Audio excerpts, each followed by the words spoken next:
ఈరోజు కులగణన చేపట్టి 42% లోకల్ బాడీ రిజర్వేషన్లను అసెంబ్లీలో బిల్లు ఆమోదించి మరి కేంద్రానికి పంపేయడానికి మరి పెద్ద ఎత్తున ఒక రైల్ బోగీలను మాట్లాడి ఇలా ముఖ్యమంత్రి గారు ఢిల్లీకి పంపించడం జరిగింది.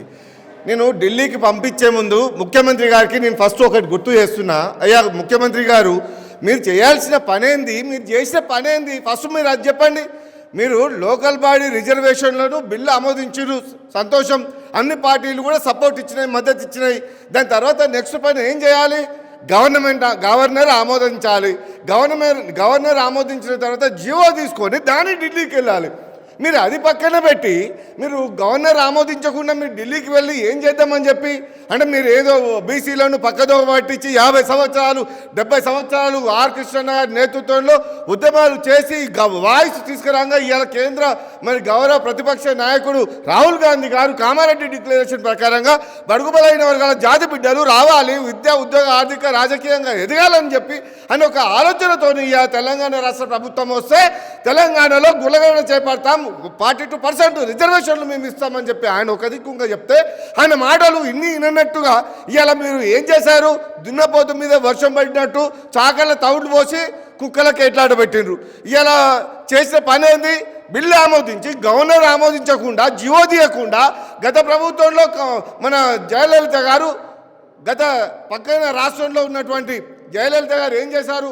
జీవో తీసుకొని వెళ్ళిన తర్వాత కూడా కొట్టేస్తే ఆమె ఢిల్లీలో మకం వేసి ఇవాళ 9th షెడ్యూల్లో చేర్పించి పట్టు బిక్కడి విక్రమార్కుడు రాళ్లాగా నిలదీసి ఇవాళ కేంద్ర ప్రభుత్వాన్ని మెడల్ వంచింది. అలాంటి నాయకత్వం నీకు ఇవాళ ప్రతిపక్ష పార్టీ ఉండి కూడా చేత కాకుండా ఇవాళ ఏదో చేతులు దులుపుకొసుకుంటున్నాం, ఏదో బీసీలలో కొంతమంది అమ్ముడు పోయే నాయకులు ఉన్నారు, ఏదో వాళ్ళని పట్టుకొని చలో తీసుకొని పోదామనంటే బీసీలలో మీరంతా ఏకం కాండి. మన ఆర్ కృష్ణ గారు 50 సంవత్సరాల పోరాటం చేసి ఇవాళ కులగణన ఇవాళ రాష్ట్రంలో రేపు కేంద్రంలో కూడా కావాలని ఒక ఆలోచనతో ముందుకు వెళ్తున్నాం. కానీ ఇవాళ బీసీ సంఘాలను పక్క దోవ పట్టించే ప్రమాదం ఉంది. బీసీ కులాలారా, బీసీ సంఘాలారా, అదేవిధంగా కుల అధ్యక్షులారా, మీరు ఈ సమయాన్ని వృధా చేసుకొని ఇలా పార్టీలకు తొత్తులుగా మనం ఎప్పుడైతే వ్యవహరించగలుగుతామో ఆ రోజు నిజంగా 100 సంవత్సరాలు వెనుకబడిపోతున్నాం, మనమే వెనుకబడిపోయే ప్రమాదం ఉంది. కాబట్టి ఇవాళ వచ్చిన అవకాశాన్ని ప్రతి పార్టీలో ఉన్న బీసీలారా ఏకం కాండి. బీసీ వాయిస్ కోసం ఎవడో పార్టీల పదవులు ఇలా ముఖ్యమంత్రి గారు కూడా నేను చెప్తున్నా 42% ప్రకారంగా మా మంత్రులకు అవకాశం ఇవి, 42% ప్రకారంగా ఇలా నామినేటెడ్ పోస్టులు మాకు అవకాశం ఇవి. ఇలా కేంద్రం చెప్తుంది కదా, మీ రాష్ట్రంలో లోకల్ బాడీ రిజర్వేషన్లు మీకు రైట్స్ ఇచ్చాం, లోకల్ బాడీలో కాకుండా అక్కడ కావాల్సినటువంటి వ్యవస్థను మీకు ఇచ్చాం, ఇవ్వండి. మీరు ఇచ్చిన తర్వాత కేంద్రం పైన మా బీసీ ప్రతి బిడ్డ కూడా ఇంట్లో నుంచి కదులుతుంది. కేంద్రం మీద ఒత్తిడి పెట్టి 9th షెడ్యూల్లో చేర్చుకోవడానికి సిద్ధంగా ఉన్నాం మేము అని చెప్పి మీ పార్టీలను మేము భుజస్కంధాల మీద మోసుకుంటాం. బీసీలను ఏ విధంగా పక్కదారి పట్టిస్తే ప్రమాదం ఉంది. కాబట్టి మీరు ఏదైనా అవకతవకలు చేస్తే బిడ్డ మిమ్మల్ని గత ప్రభుత్వాలను బొంద ఏ విధంగా అయితే పెట్టినామో మీ పరిస్థితి రాకుండా చూసుకోవాలి అని చెప్పి నేను గుర్తు చేస్తున్నా. కామారెడ్డి డిక్లరేషన్లో ఏ విధంగా అయితే 42% రిజర్వేషన్ ఇస్తామని చెప్పిందో అదేవిధంగా ఇంప్లిమెంట్ చేయాలి. లేకపోతే పెద్ద ఎత్తున ఆర్ కృష్ణ ఆధ్వర్యం ఉద్యమం చేస్తాం. ఈ ప్రభుత్వానికి అల్టిమేటం జారీ చేస్తున్నాం. ఇవాళ స్థానిక సంస్థల్లో మీరు రిజర్వేషన్ ఇవ్వకపోతే పెద్ద ఎత్తున బస్సులు దానం చేస్తాం, ఉద్యమం చేస్తాం, ఈ ప్రభుత్వానికి అగ్నిగుండం చేస్తామని చెప్పి హెచ్చరిస్తున్నాం. ఇలా ఏదైతే ఆర్టికల్ 243 D6లో ఏమని ఉన్నది క్లియర్గా చెప్తున్నది. అక్కడ ఏమని చెప్తుంది? వెనుకబడిన తరగతులకు మరి రాష్ట్ర ప్రభుత్వమే రిజర్వేషన్లు ఇవ్వచ్చు అని చెప్పి స్పష్టంగా చెప్తుంది. అది కాలయాపన చేసి కేంద్రం మీద బురద జల్లి మరి ఒక నెపం నెట్టి మరి కాలయాపన చేసి మరి స్థానిక సంస్థల్లోకి వెళ్ళి మరి ఒక బురద జల్లి ప్రభుత్వం గెలవాలని చూస్తున్నది. ఇక మీ పప్పులుడుక రేవంత్ రెడ్డి, నువ్వు ఏ విధంగా అయితే మరి కులగణన చేసినావు కానీ మరి దాన్ని జీవో తీయకుండా గవర్నర్ ఆమోదించకుండా మరి నువ్వు కాలయాపన చేస్తున్నావు. ఊకదంపుడు ఉపన్యాసాలు చెప్తే కాలయాపన చేస్తుంటే ఊకునే ప్రసక్తే లేదు. ఆర్ కృష్ణ ఆధ్వర్యంలో ఈ రాష్ట్రాన్ని అగ్నిగుండం చేస్తాం. ఎందుకంటే దోపిడీ పీడన వివచ్చ గురైతున్న జాతుల్లో చైతన్యం తీసుకురావడానికి మరి ఆనాడు కృష్ణన్న ఎన్టీ రామారావు అప్పుడున్నటువంటి ప్రభుత్వం మెడలు వంచి మరి సర్పంచ్ రిజర్వేషన్ 20% చేర్చాడు. మళ్ళీ రెవల్యూషన్ పెద్ద ఎత్తున మిలిటెంట్ ఉద్యమాలు తెచ్చి మరి 34% తెచ్చినాడు గత ప్రభుత్వం.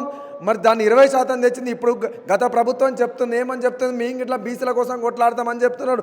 మరి ముత్తైదుగా ఉన్నప్పుడు పట్టించుకోవాలి, ముండ మోసినప్పుడు పట్టించుకున్నామని చెప్తున్నారు. మరి మీకే బొట్టు లేదు, మాకేం పెడతారు? మరి మీ ప్రభుత్వం ఉన్నప్పుడే కదా మరి బీసీలను అణచివేసింది.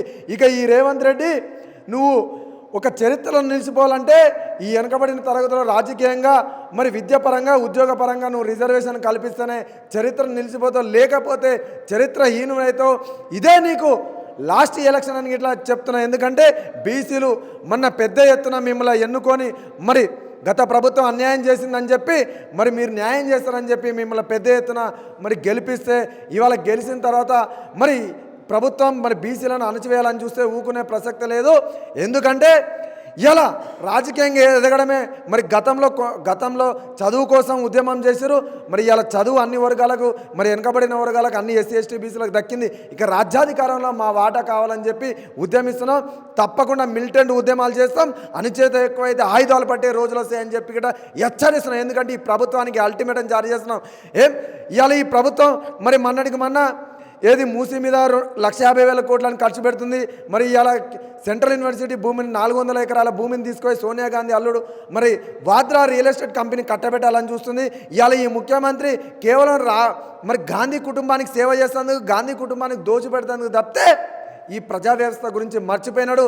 మరి ఈ యొక్క రేవంత్ రెడ్డికి ఏమాత్రం చిత్తశుద్ధి ఉన్నా వెంటనే మరి జీవో తీసి మరి గెజిట్ విడుదల చేసి మరి వెంటనే గవర్నర్ ఆమోద ముద్ర వేయాలని చెప్పి మరి ప్రభుత్వానికి అల్టిమేటం జారీ చేస్తాం. లేకపోతే ఉద్యమిస్తాం. ఆ ఉద్యమం ఎట్లా ఉంటుందంటే పెద్ద ఎత్తున ఉద్యమం ఉంటుంది. తెలంగాణ ఉద్యమం కన్నా అది పెద్ద ఉద్యమం రాబోతుంది.